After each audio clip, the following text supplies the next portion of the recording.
Yohanes. Dimuliakanlah Tuhan. Sekali peristiwa, Yesus berkata kepada orang-orang Yahudi yang percaya kepadanya, "Jikalau kamu tetap dalam firman-Ku, maka kamu benar-benar murid-Ku, dan kamu akan mengetahui kebenaran, dan kebenaran itu akan memerdekakan kamu." Jawab mereka, "Kami adalah keturunan Abraham dan tidak pernah menjadi hamba siapapun. Bagaimana engkau dapat berkata, kamu akan merdeka?"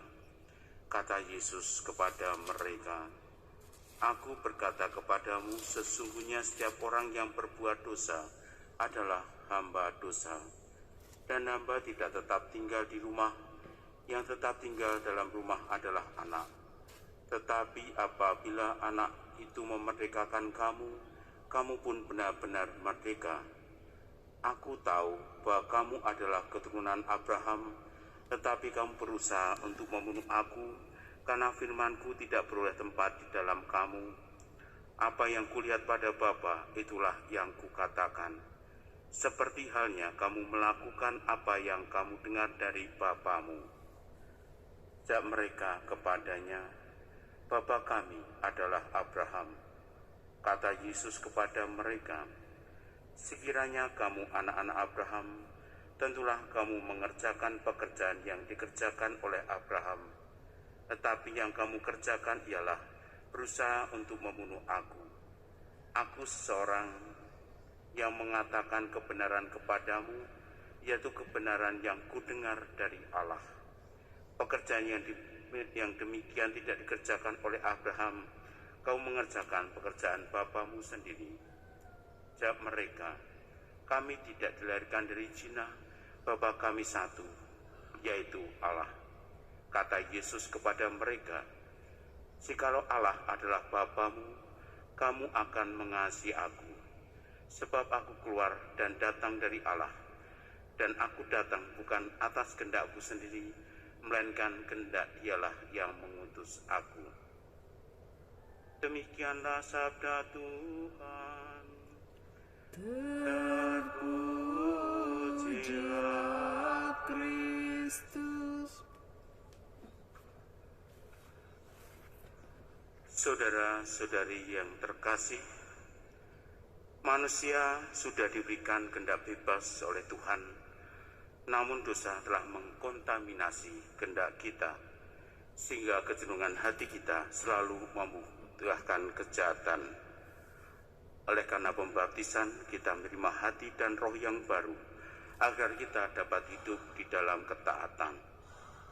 Penebusan Kristus di atas kayu salib telah mengubah status kita dari hamba dosa menjadi hamba Allah. Karena itu, biarlah kiranya kemerdekaan yang telah diberikan Kristus menjadi kemerdekaan untuk melakukan kehendak Allah, bukan kehendak kita sendiri. Dalam bacaan Injil yang kita dengarkan pada hari ini, kita menemukan beberapa orang Yahudi yang telah dikuasai oleh dosa. Karena kebencian kepada Yesus, maka mereka dikuasai roh kejahatan, yaitu keinginan untuk menyingkirkan dan membunuh Yesus.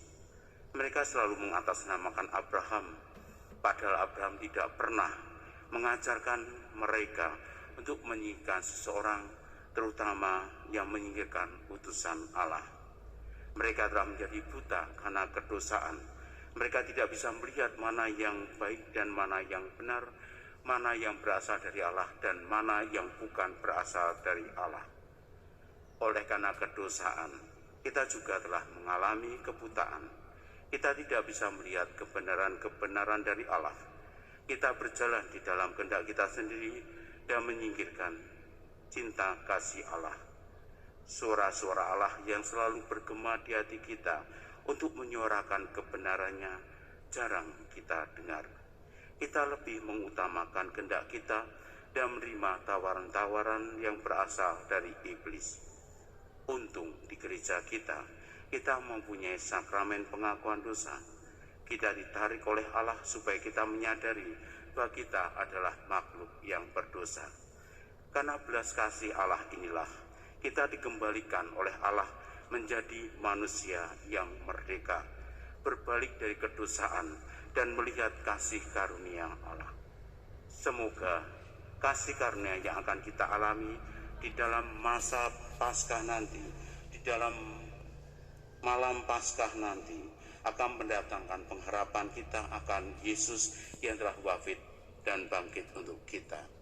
Maka pada masa Prapaskah ini, kita persiapkan diri kita untuk menyambut kemenangan Yesus Kristus.